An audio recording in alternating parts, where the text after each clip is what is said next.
Tom Sowell and I have recorded some 20 shows over the last couple of decades. Shall we make it 21? Yeah.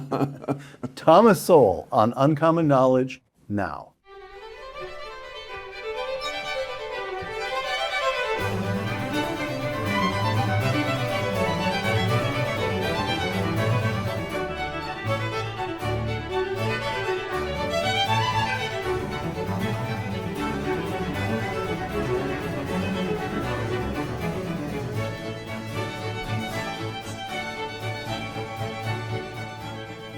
Welcome to this special edition of Uncommon Knowledge. I'm Peter Robinson. Thomas Sowell lived as a boy in a house without plumbing in Gastonia, North Carolina, spent his teen years in Harlem, tried out for the Brooklyn Dodgers, how history might have been different, served in the United States Marine Corps, holds degrees from Harvard, Columbia, and the University of Chicago, taught at Douglas College, Cornell, Howard, Brandeis, Amherst, and UCLA, has published at least 40 books. There are different ways to count them depending on revised editions, new editions, reprints, and so forth, and has served for 48 years now as a fellow at the Hoover Institution. Tom, you and I talked about the conversation we're about to have today, and you said you wanted to devote it to one topic. Not economics, not race, not sociology or culture. You want to talk about education. Yes. Why? The reason I have such a focus on education is one, that it is one of the major institutions of our society that is failing more so, I think, than most of the other major institutions of our society. And it's failing in two different ways. It's failing to teach students how to think. It's failing to give them a background of knowledge of history. It's failing to allow them to express views that are different from what is being propagandized. These have become propaganda agencies more so than educational institutions. And I think more than that, the way these education is set up as an institution, there's nothing in it to cause them to change, to correct themselves. If you're in private business, if you're making widgets, if you're not making widgets that the public wants or will put up with, then you will discover that because you can't sell them, you will be losing money, and you will be forced out of business. Milton Friedman used to say that people call this a capitalist society as a profit society. It's a profit and loss society. And the losses are just as important as the profits, because the losses force people to stop doing things that are not working. And only those who are doing things that can be self-supporting can continue. That's not true with education. Public school education, you have the almost inexhaustible amount of money from the taxpayers. Private schools are becoming private more in name than in reality. They're getting billions of dollars of taxpayers' money, and there's very little following of what happens so that they can keep on doing things that are wrong for generation after generation. My book, Inside American Education, is one that I want to have people take a look at, not because it's a new book, but precisely because it's an old book. By reading it, you see that things that we have newly discovered that are wrong with the schools, sometimes as a result of the COVID pandemic, right, and the homeschooling that came out of that. Those things have been like that for 30 years or more. There's one of the particular items, for example, is someone discovered that in Minnesota the schools were teaching boys about tampons, and some people seized upon that, say, what a strange thing that is. It is. but it was been doing that for more than 30 years, and you would never have known that except for the pandemic. Any idea that the public can keep up with what is going on in the schools in any serious way is false. You have to have some mechanism by which the schools can be changed or the people can be allowed out of those schools without their having to be able to keep up with what's actually going on. Tom, as I read your life story here, A Personal Odyssey, and we've known each other for a long time, one of the reasons you feel so deeply about education is because of the difference it made in your life. Oh, yes. Could I ask you just to tell a couple of stories? You've moved from North Carolina to Harlem. You meet a kid named Eddie, and Eddie takes you to a strange institution. Can you tell us about that? You still remember it vividly. Oh, yes.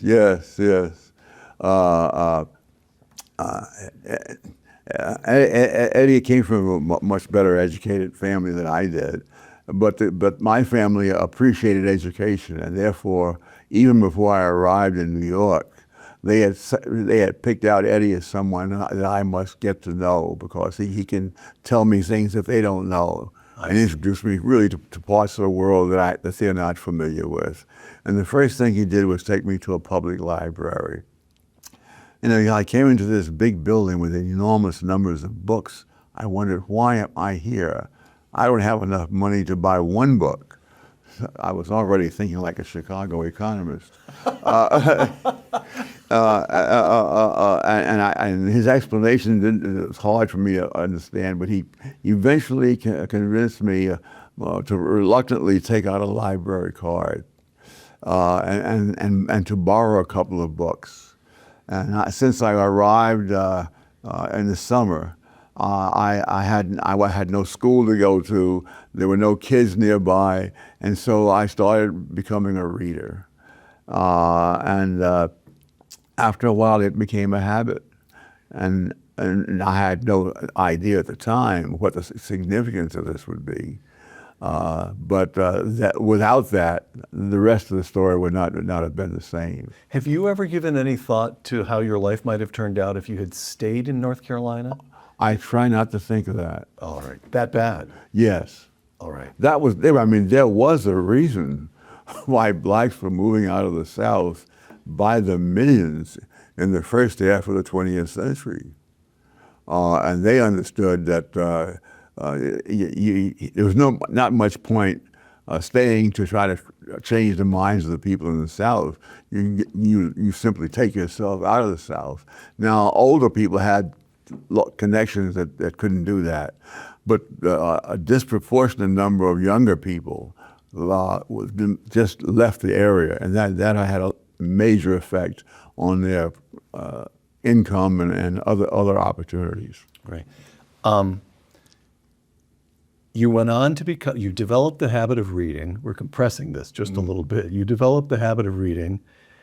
You would become a student at Howard University. You transfer from Howard to Harvard. And from Harvard on, Tom Sowell becomes the Tom Sowell we know, an intellectual, an author, an academic. But there are years before you go to Howard. Oh, yes. In which you have some very hard times. So my question is this on education. Very few people are going to become anything like the intellectual that you went on to become. But all of us experience hard times. How did that habit of reading, of educating yourself, of acquiring knowledge, help to sustain you through those hard times? Well, it did in terms of morale and so on. But there's another aspect of my education that I think may have some relevance. It was common in those days when kids came out of the South and went to school in New York, at least the black kids, I think it was probably true of the whites as well, that they would be automatically put back 1 year because the difference in the educational quality was that great. And And when I enrolled in the first in New York, they said they were going to do that, and I asked to see the principal. And I thought I was ready to take on the school in New York without being put back a year, and I convinced him he would let me try. It was a decision. It was a bad decision on my part, but it also tells you something about ability and what the limits are. So I was put in 4A3. That's the fourth grade. A being this fall semester, and 3 they had what they call ability grouping in those days. The best students were put in 4A1, the second best in 4A2, and they put me in 4A3.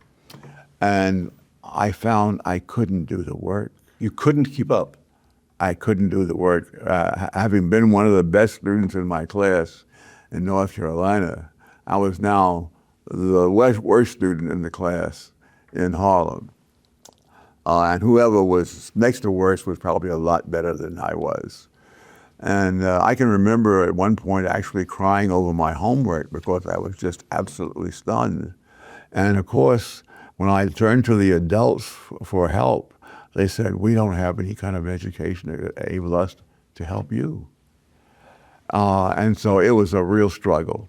Now, at the end of that semester, I received a commendation card from the principal as the most improved student in the class, which I was happy about. But I still hadn't improved enough.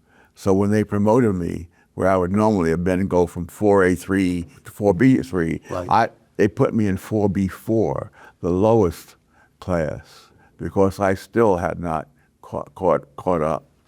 And so I finally got my act together, and I got back.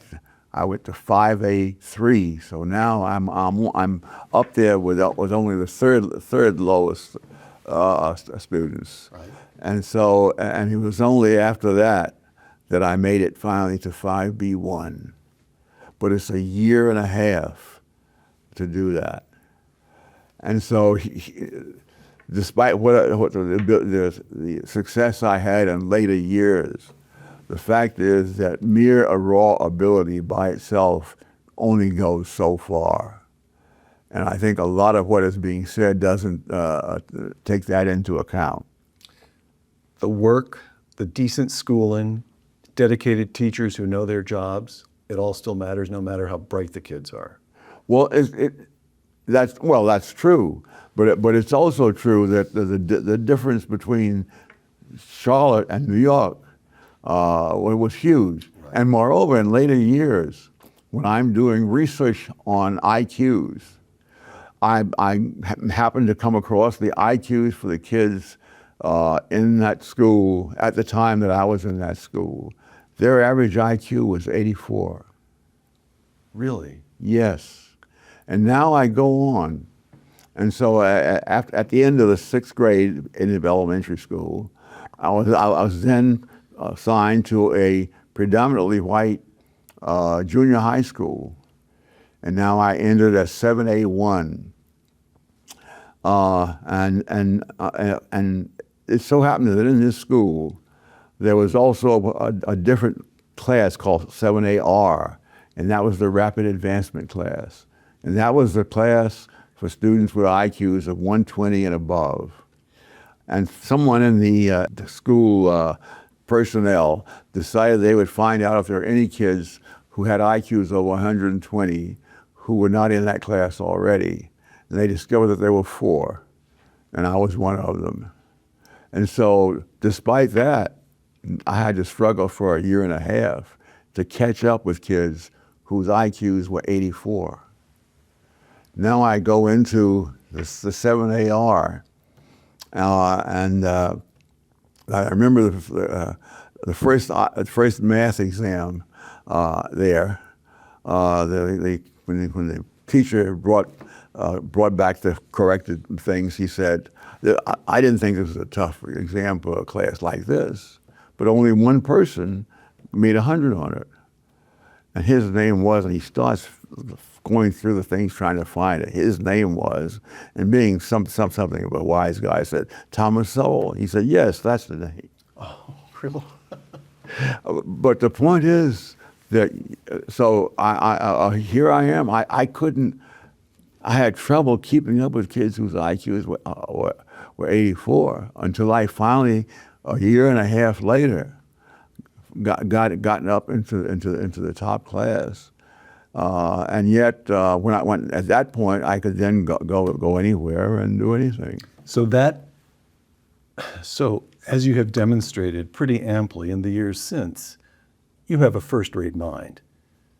But it would have been wasted if you had, that's a hint as to what would have happened if you'd faced the very sparse, poor education, if you'd stayed in North Carolina. Yes. All right. Tom, you and I have talked about the story of Dunbar High School. Yes. The high school, you first wrote about it in 1974, all-black high school in Washington. I'm going to quote you now. As far back as 1899, Dunbar students came in first in citywide tests given in both black and white schools. I want to repeat that. The black kids at Dunbar came in first. Oh, wait, that was an error. That was an error. Oh, it was? Yes, that was from reading what someone else had said. Oh. In later years, I did my own research. They were four, and they came in ahead of two of the free white schools. Okay, all right. Thank you for correcting your own work. Over the 85-year span, 1870 to 1955, most of Dunbar's graduates went on to college, even though most Americans, white or black, in those years did not. Yes. All right. Then we get the Supreme Court decision in Brown requiring schools to be desegregated. Dunbar was all black. Mm-hmm. They're shifting all around in Washington, D.C. They move in some white kids. They take black kids from the local neighborhood. It had been that black kids from clear across town, if they wanted to go to Dunbar, could go. And Dunbar sinks. And now I want to quote you again because this is something that I've heard you comment on often. Quote, social pathology has held an enduring fascination for researchers, and nowhere more so than in the study of black Americans. Isolated successes receive occasional attention, but large-scale or institutional progress and excellence seem to be almost shunned. With all the voluminous outpourings on black educational pathology, there has been an almost total neglect of black educational successes. Yes. Why? Now, that is the question that I have not been able to solve, but which I hope someone in the younger generation will do that. There have been other schools. One that by the time I came along to do my research on Dunbar had already was no longer a school what it had been. But there was one black school that impressed me enormously. It was in New York City, and I was collecting data. And I went to the principal's office there to ask if he had any data on the test scores of the people in his school. And he said to me, yes, and I'll show it to you later, but you won't believe the data unless you see the students. And so this was in a regular ghetto school. In fact, I phoned a friend I knew in New York and told him I was in town and could we get together for lunch? And I said, I have a rented car, and I told him where I was. And he said, you sure are brave to park a car in that neighborhood. And he said brave, but I'm sure he meant foolhardy. But nevertheless, and the principal, instead of giving me the usual Potemkin Village tour, he said, we'll walk down this hallway on each of these floors, and you pick out whichever room you want to go into, and we'll come in there and sit for a while. And so that's what we did, and every floor in the building. And I came in, and this is just a typical ghetto school. All those kids spoke the King's English. All of them had very good answers to all the questions that were asked. And it was just as if it was some middle class or higher place, and I just 2 or 3 rooms on each floor, and it's all the same. And only after that did he turn the test results over to me. And this school was far superior to any of the other schools in its district, and it was by no means any better off socioeconomically than their neighborhood was certainly no better. But it could be done. That was half a century ago. Nobody that I know of has ever taken the slightest interest in that school. Tom, you're the first guest who can refer to work he's done half a century ago. So this is related, the lack of interest, it's related. Here's another point that I'm very struck by that you have made in our conversations over the years.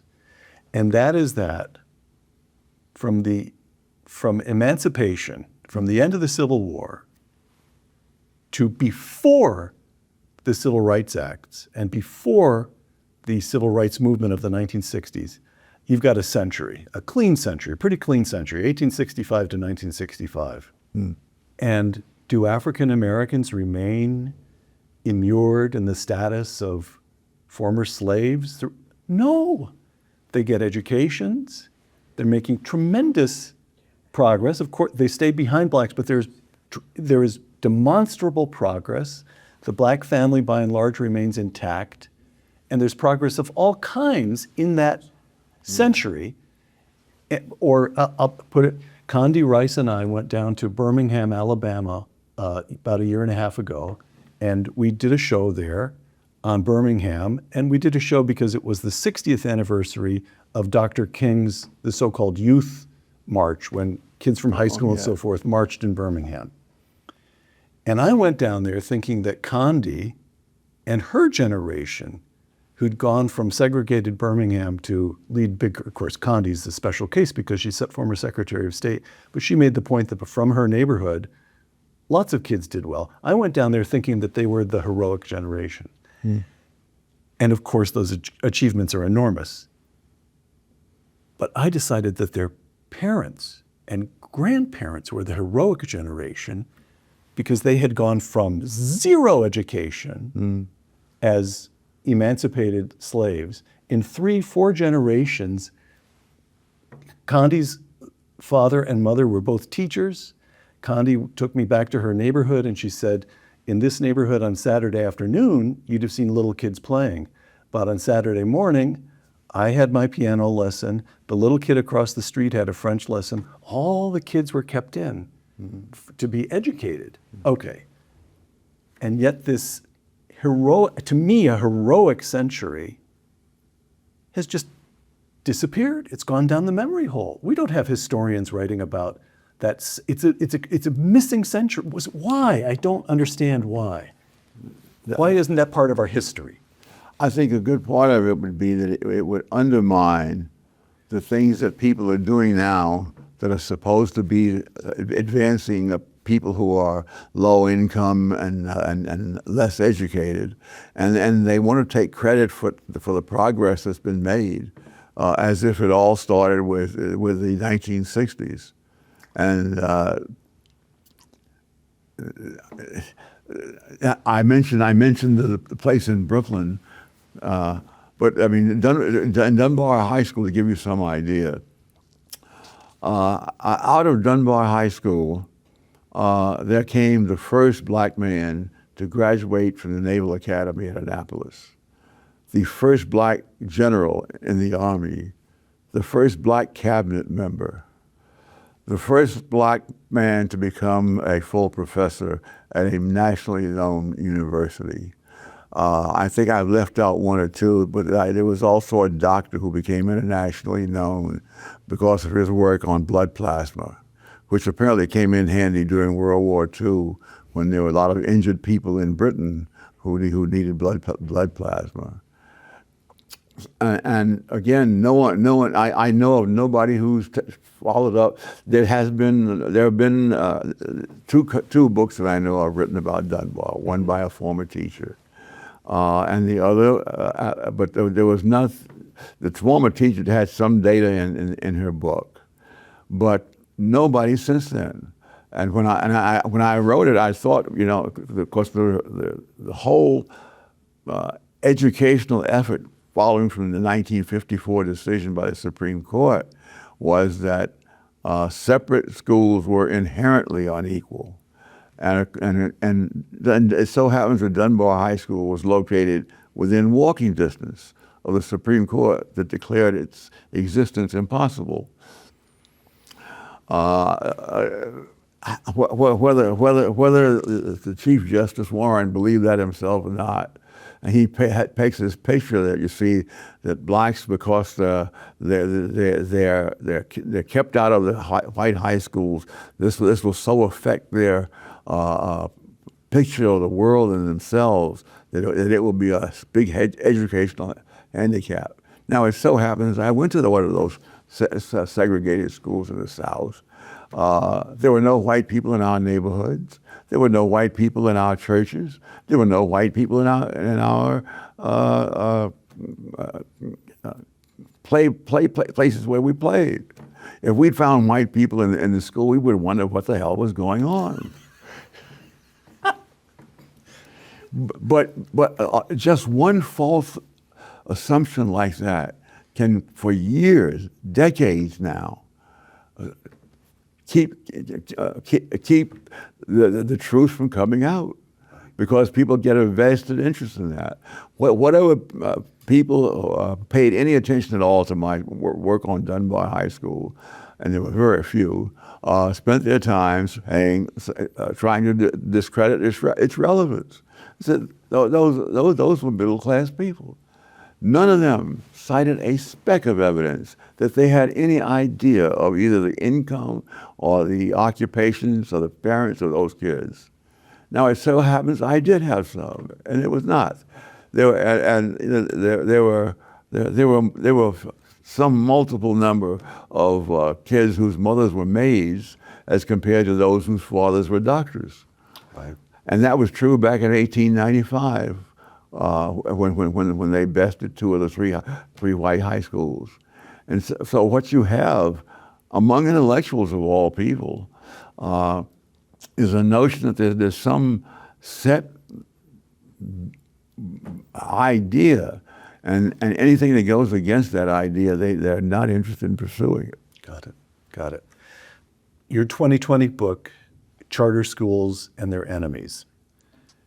You examine a number of charter schools. This is 2020. It's a good number of years after you grew up in Harlem. But you went back to Harlem and you discovered charter schools that were using classrooms in public school buildings, drawing from the same population. So it's the same kinds of kids being taught in the same buildings under the same New York State curricula as those in the public schools. And here's what you found, that not only did the kids, and we're talking here mostly about Black and Hispanic kids, not only did these kids do better than minority kids in public schools, but on one subject after another, they tested better than white kids out in the suburbs.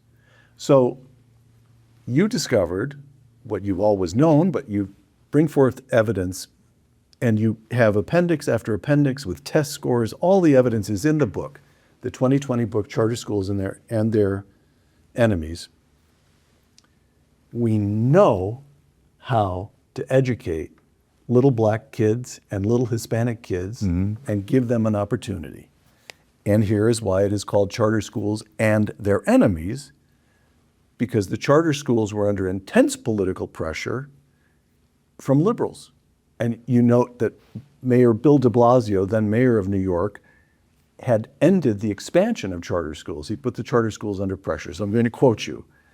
"It is a painful irony that people who are promoting the make-believe equality of inclusion and diversity in schools are attacking charter schools that are producing the real equality of educational achievement, close quote.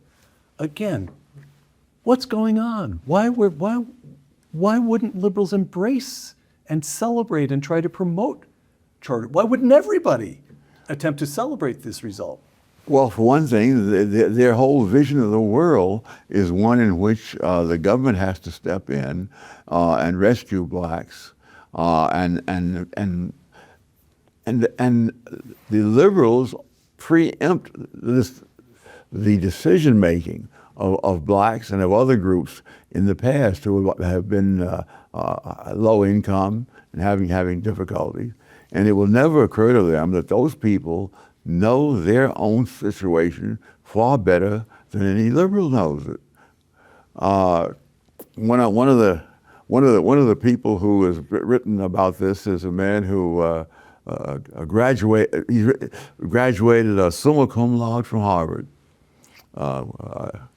That may charitable people may think of that as a mitigating factor. But he says openly himself that he really has not looked at the data, but he's been writing articles and books showing why you shouldn't support charter schools. And he said, well, obviously the parents don't know enough to be able to pick the right schools for their kids, and something has to be done for it. So facts are really a danger to the egos of a lot of people with high IQs and low information. Universities. We've got the Trump administration taking all kinds of actions with regard to universities. They've used federal funding to bring pressure on universities to end DEI. They've used civil rights investigations to crack down on anti-Semitism. They've instigated immigration and customs investigations of foreign students who've been accused of contributing to campus unrest. They've used Title IX to keep biological men out of women's sports, and so it has gone. Your old alma mater, Harvard University. Yes. Don't feel guilty. You didn't know any better at the time, Tom. I did know better at the time. Oh, you did? I didn't go to my graduation.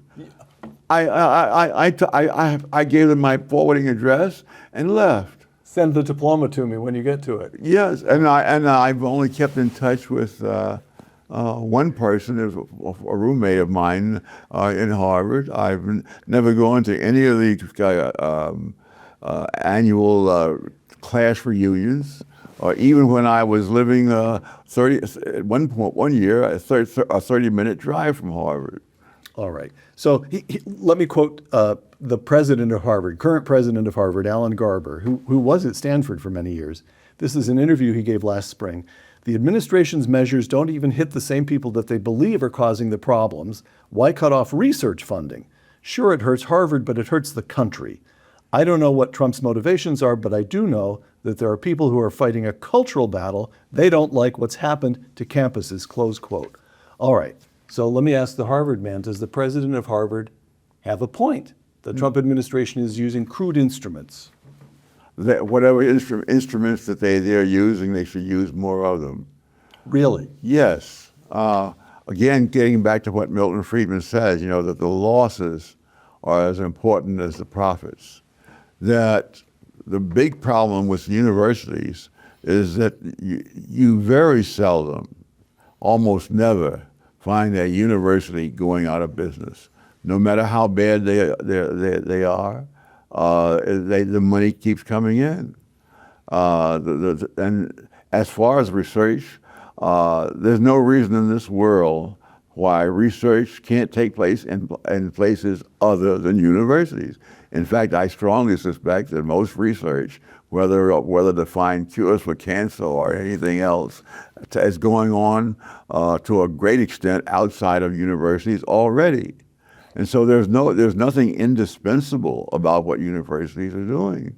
And I think if one or two Ivy League universities went bankrupt, I think it would be a very good thing for the other universities that survive to understand that they don't get the taxpayers' money just because they're used to getting it. something has to be done to show it. All right. Affirmative action. This is you writing in 2012. I'm quoting you. Anyone who follows public policy issues can easily think of policies that help one group at the expense of some other group. What is rarer is a policy that on balance harms all groups concerned, even if in very different ways. Affirmative action policies in the academic world can claim that rare distinction. Explain that. Well, there's a lot of talk about how whites and Asians lose when they have affirmative action for blacks and Hispanics, and that's true. But I think that the blacks and the Hispanics and other such groups lose far bigger. This came to me back in the 1960s when I was teaching at Cornell, and they decided they would bring in black students without having to meet the same standards as the other students. Very soon, it turns out that half the black students were on academic probation because they weren't meeting the standards of the work that they were facing. And so I went over to the administration building to look up the SATs of these students who were being admitted. And I found that the average black student admitted to Cornell University scored at the 75th percentile nationwide. Which is good. Yes. But of course, the average liberal arts student at Cornell scored at the 99th percentile. And so instead of being in another good college someplace where the other people were scoring at the 75th percentile, where they would have been fine, they were brought to Cornell to fail. And of course, their failure created a lot of internal bitterness. And of course, there were always some people there to tell them that this is all because the professors are racist and so on. And so Cornell selected good students, good black kids, good students and black kids to bring to Cornell.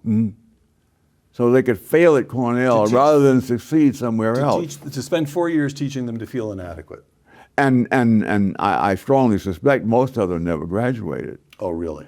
There are data from other places that I've looked at, and it's not uncommon, certainly in the University of California system, where great numbers were let into UCLA and UC Berkeley, and it was the norm for the majority not to graduate. And so you come and spend years of your life in vain, and then drop out. All right. The 2023 Supreme Court case, Students for Fair Admissions versus Harvard. The court overruled the 1978 Bakke and the 2003 Grutter decisions, which held admissions based on race for reasons of campus diversity to be constitutional. Now, in 2023, 2 years ago, the court says otherwise. Writing for the majority, Chief Justice Roberts, universities have concluded wrongly that the touchstone of an individual's identity is not challenges based, skills built, or lessons learned, but the color of their skin. Our constitutional history does not tolerate that choice, close quote. Is it finally over? No. And I say that without having read all the opinions. But I was brought, I asked one of my assistants to simply go through the majority opinion and see if there's some place in that opinion where they leave an opening for not carrying out the thing. And sure enough, it came back and there it was. But the Bakke decision was wonderful reading.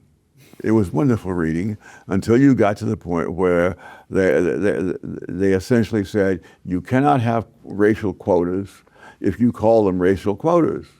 But you can have them if you don't call them racial quotas, because they're saying you can take into account this and that.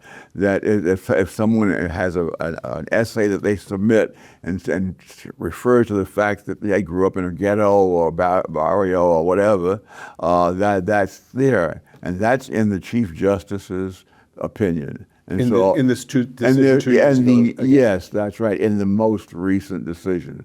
And so we'll find out how many people are they going to let in through that loophole.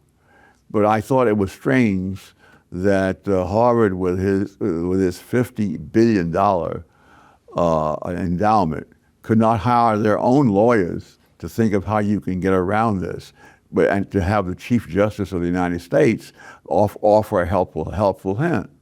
And so we'll see how well concrete courses that get to the Supreme Court are either accepted or rejected. Tom, why is it so hard? We fight a civil war over this. Then we have the 14th Amendment. Then we have the Civil Rights Acts and the civil rights movements. And here we are with a Supreme Court decision 2 years ago, and Tom Sowell says, no, they're still leaving a loophole. They're still winking, nodding, nudging, that universities may still make distinctions based on race. Why can't we just end it? Why has it been so hard? Because so many people have so much invested in their vision of the world. In their vision of the world, they are the saviors of low-income minority people, and that minority progress has been due to them.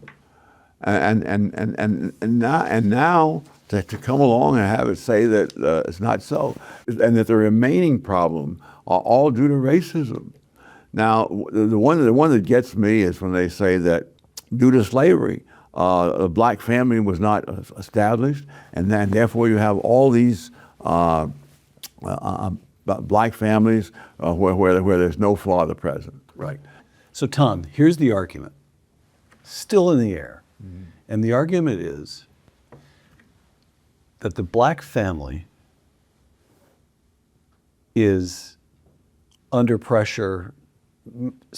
There's so many homes in which fathers are not present. Daniel Patrick Moynihan wrote, it's 50 years, more than 50 years now since Moynihan wrote his, what was it called? Report on the Negro Family, which was the word in those days. Yeah. He was very concerned about the, now we call it the out of wedlock rate. In those days it was the illegitimacy rate of 25%. Now it's up over 60%. Okay, and the argument is this is a legacy of slavery, because black families were broken up to be sold off and so forth during slavery. And Tom Sowell responds to that one how? There is a definitive study of called The Black Family by Herbert Gutman. Herbert Gutman spent more than a decade on it. I can remember telling him I hope I would live to see his finally finishing it.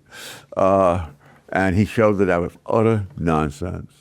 Utter nonsense. Utter nonsense. That certainly by the 1920s, most blacks were raised by two-parent families. As of 1940, 17% of black children were raised by one-parent families.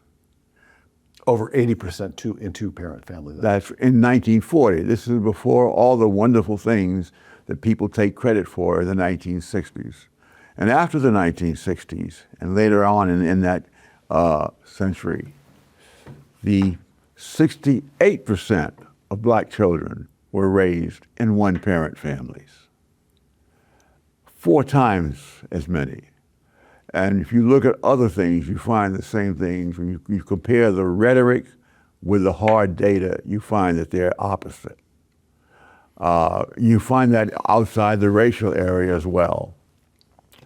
For example, when sex education was brought into the public schools on a grand scale in the 1960s, the idea was that this would prevent teenage pregnancy. It would prevent venereal diseases. It so happens that, and then the word crisis is used a lot.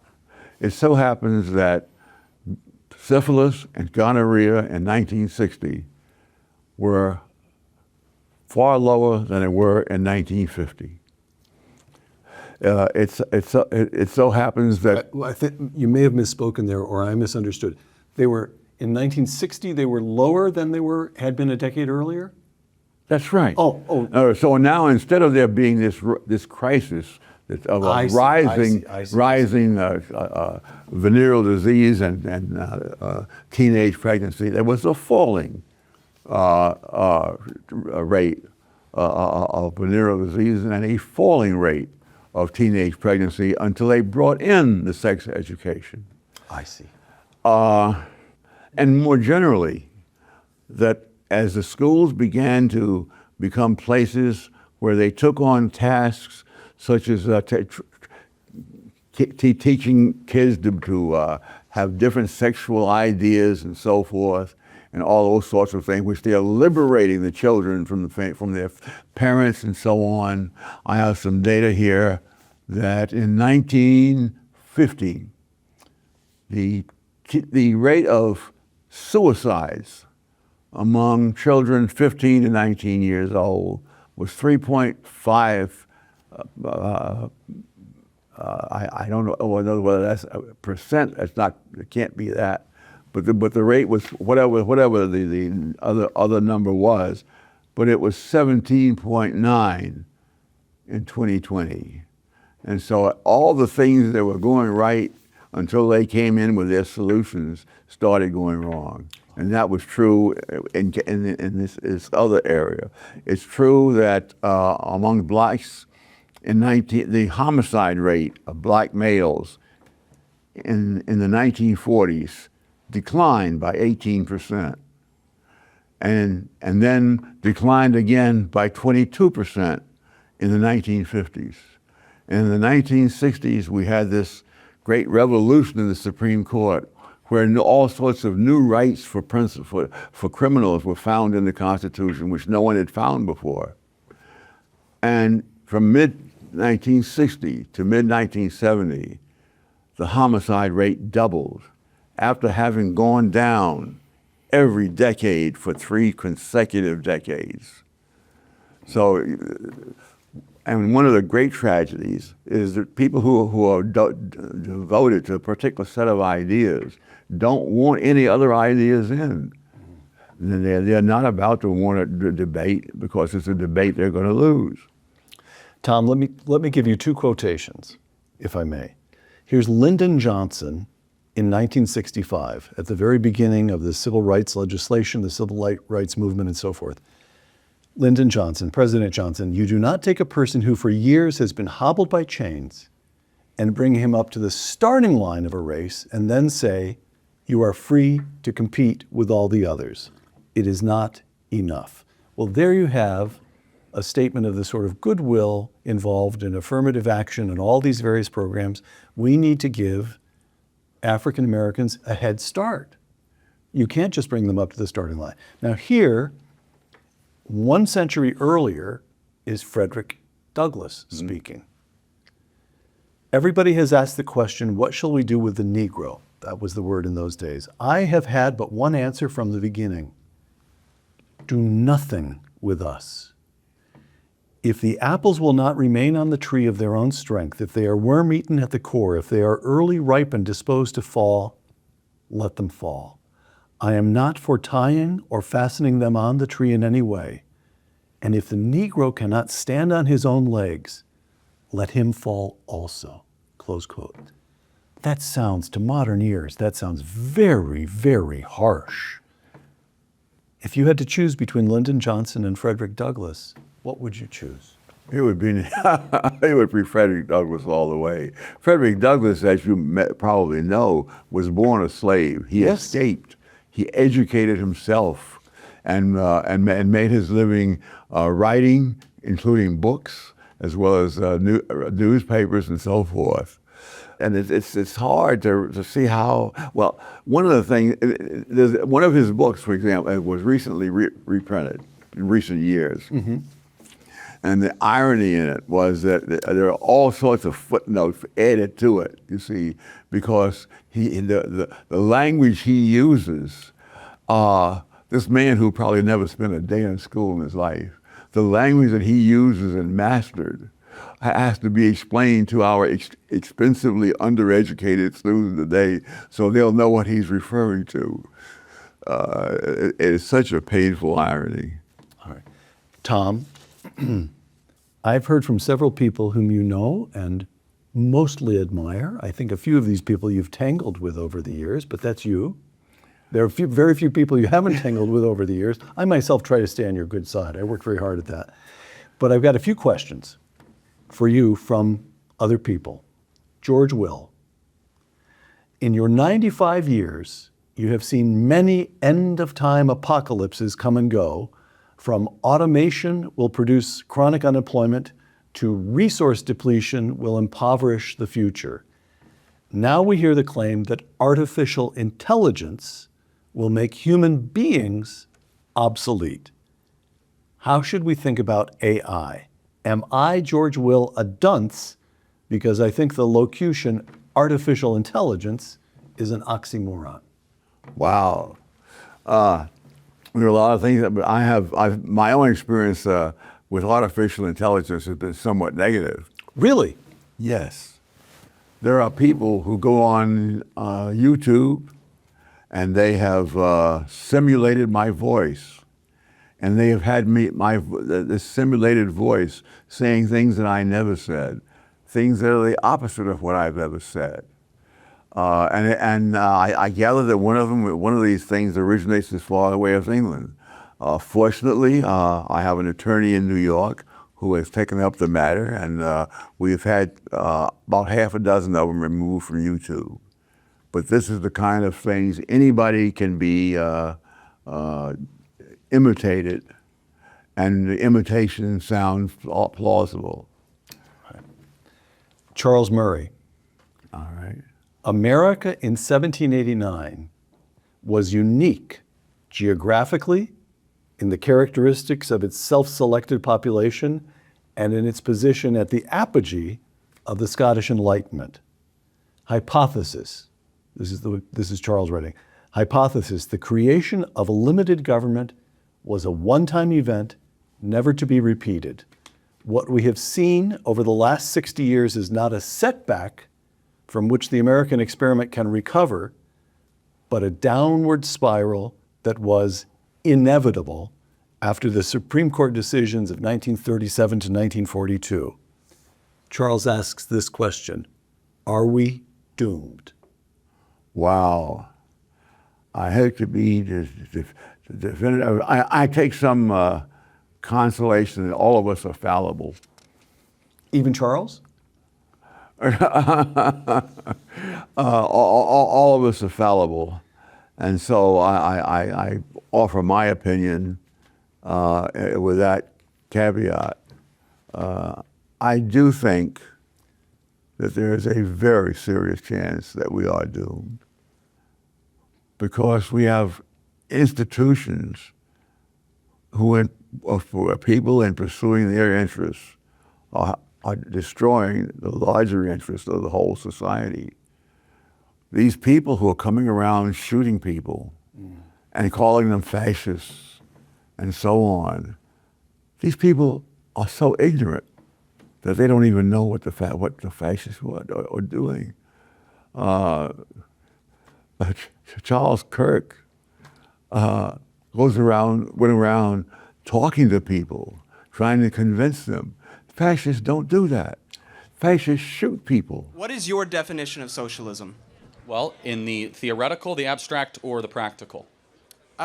Take your pick. So socialism, as written by Marx, is when the workers own the means of production. Exactly. In the actual practical, it's when a small group of very powerful, pernicious people are able to control the rest of the population under the guise of helping the many, when in reality it helps the few, and you get dictatorship, murder, and slaughter, and the revolution never actually comes. Okay. And so it's the person who kills him, thinking that he's a fascist, who is himself a fascist. and the opposite of the man he's murdering. I don't think it's coincidence. Supposedly, this was a scholarship student, but you have an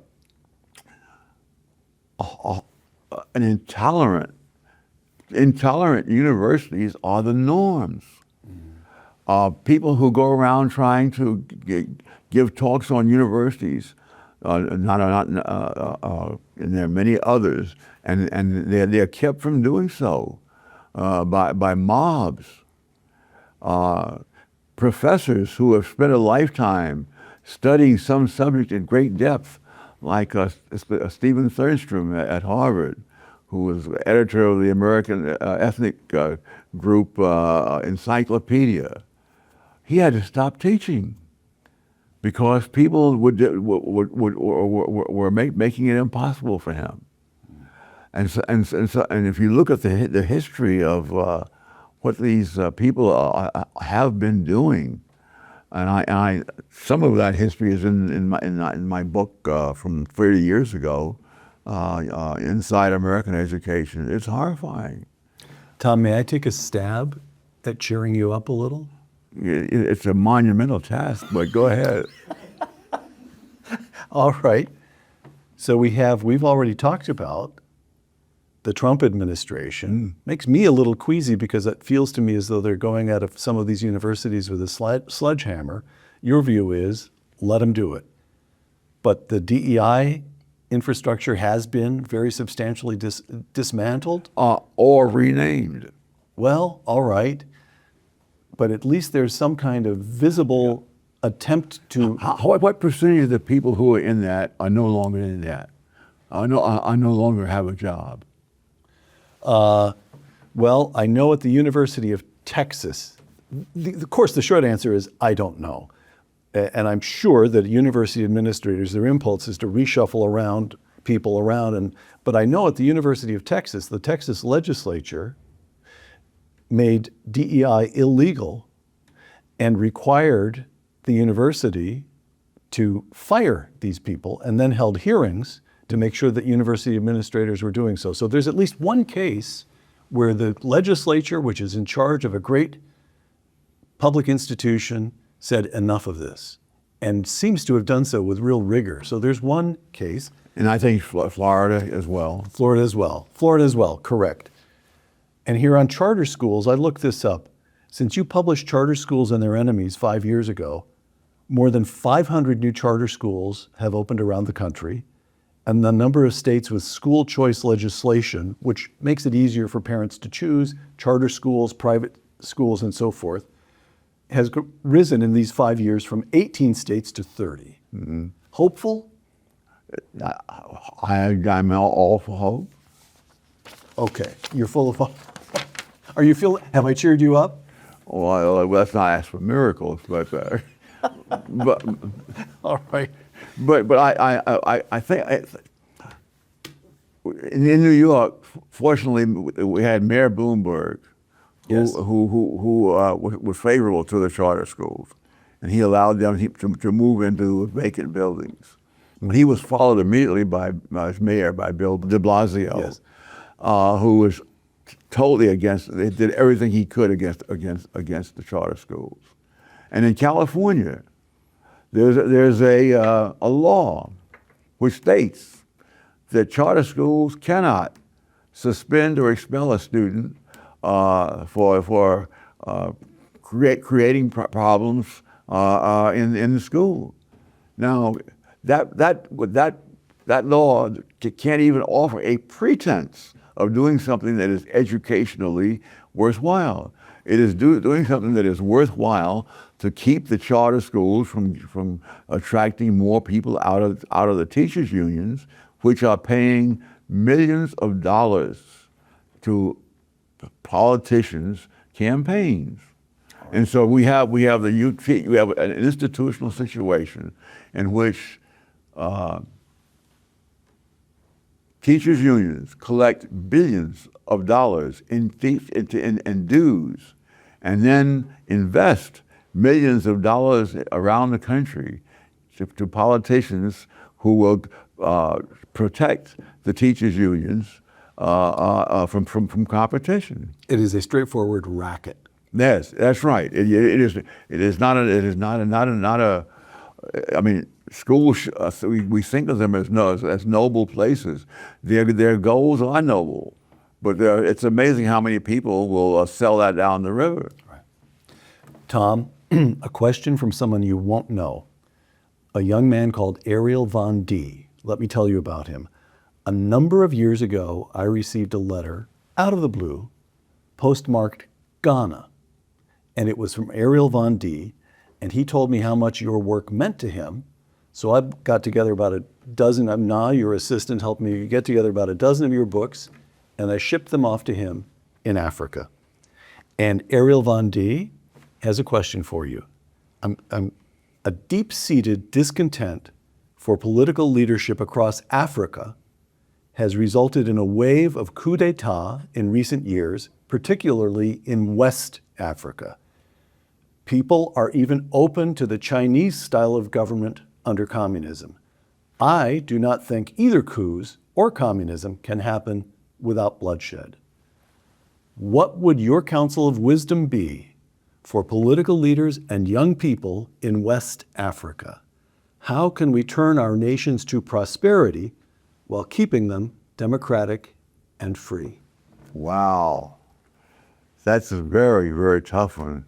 I'm not sure how confident I am that Western European nations, which have been democratic and free for some time, are going to remain so in the next generation or two. So I really cannot honestly offer him an answer. I can help him when I can throw and hope that there will be people who will fight.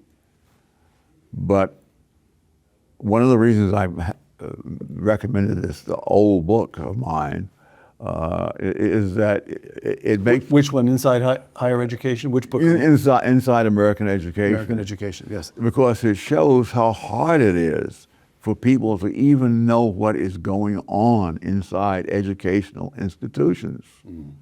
And that goes not only for the public schools, but also for the universities. It's wonderful to hear all these people talk about diversity is so wonderful in the schools. Yes, but diversity to them means white leftists, black leftists, female leftists, and Hispanic leftists. You know, and that's a somewhat limited notion of diversity. When people say, you know, that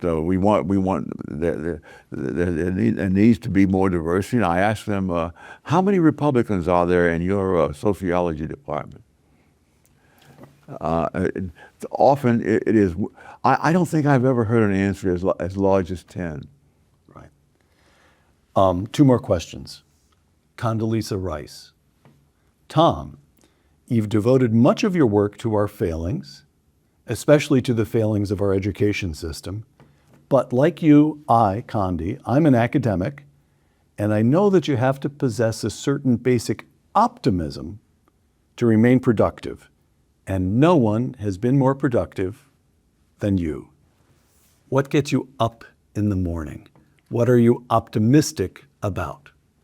I am optimistic about the fact that I am, although my office is located on a university campus, I am not part of the university outside the Hoover Institution. And that I think that the Hoover Institution, which some years ago was voted the top think tank in the world, that those are places where you do have the right to think how you think, and not be harassed over it. And I think that if the Ivy League and other universities lost some of their members, that a lot of the research would go on outside of the university. The university is trying to hide behind the fact that, yes, they're doing some serious medical research, and that research can go on without the university. And I think it will be wonderful if that fact is brought home by one or two Ivy League institutions shutting down when they lose their automatic access to the taxpayers' money to do whatever they want with that money, regardless of what the money was allegedly given to them. I still remember a case. I haven't been a recipient of a huge amount of that money, but when I was at Cornell, I can remember I had some grant that I had, and in the late spring, I got a call from one of the administrators, and he said, "So, you haven't touched the remainder of that grant since last October. When are you going to spend it?" And I said, I plan to spend it in the next couple of weeks. He said, "Good," and he hung up. He didn't care what I spent it for. Just spend it. Spend it, because if you don't spend it, it'll look like you didn't need it. And that'll make it harder for them to get more money next time. And so I'm not sure that whatever I was spending it on was something urgently needed by the taxpayers. All right.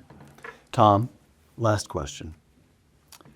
This question comes from Mr. Justice Clarence Thomas. Now, I want to repeat that. This is a question from the Senior Associate Justice on the United States Supreme Court. So I myself feel the impulse to swear you in on this one. Here's Justice Thomas's question. Thomas Sowell, were you ever tempted, ever, to temper or change your opinion because of actual or anticipated hostile reactions? No.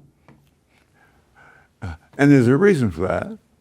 It required no courage whatsoever. It so happened that even though I wanted to be an academic, I wanted to teach. I really hadn't thought about writing books or anything like that. But unfortunately, as I thought at the time, but I think in retrospect, fortunately, I was unable to get a spot that I wanted, and so I became an economist in the federal government. And then after about a year or so, I got an offer for an academic post, and I took it, even though that represented a 20% reduction in my income, which I could ill afford at the time, but I did. And then I went on to another academic post, and I was then offered a job at AT&T, which at that time was the world's largest corporation, and I took it at double what I was being paid in the academic world.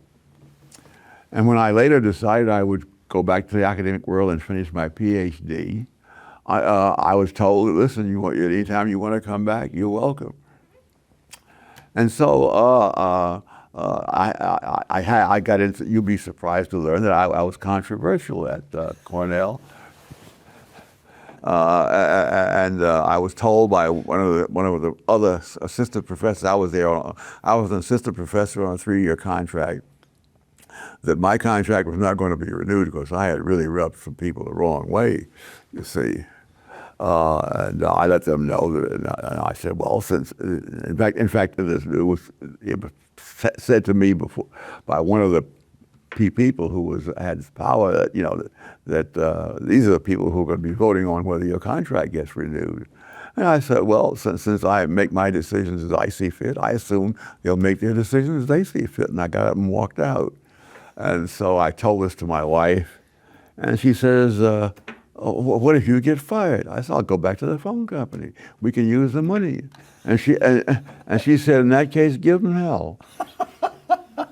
So it took no courage, because I knew that I could always make more money doing something outside of the academic world, because I'd already had it. So the threat of a higher income is not a very effective threat. And you've been giving them hell ever since. I hope so. Tom, a couple last questions. I noticed, as best I counted, after turning 80, you wrote 7 books. Now that's 7 books, and you also revised edition of earlier books. I know it's a bad manners to ask a writer what he's working on, but what are you working on now? A new book that I'm writing, and a revision of my basic economics textbook. All right. Tom, would you bring our conversation to an end by reading a passage from your book, A Personal Odyssey? Let me read. Okay, if I find something in here that I've changed my mind on, I'll change it as we go. What, if anything, will endure from what I have written is, of course, something that I will never know. Nor is what I have said and done been enhanced or reduced by my personal life, however fashionable amateur psychology has become. What has been done stands or falls on its own merits or applicability. The whole point of looking back on my life, aside from the pleasure of sharing reminiscences, is to hope that others will find something useful in their own lives. Justice Oliver Wendell Holmes said it best. If I could think that I had sent a spark to those who come after, I should be ready to say goodbye. Tom Sowell. By the way, I can't help thinking, Justice Oliver Wendell Holmes may be ready to say goodbye, but Justice Clarence Thomas is not. I hope not, because he's a lot more valuable. Tom Sowell, thank you. Thank you. For this special edition of Uncommon Knowledge, the Hoover Institution and Fox Nation, I'm Peter Robinson.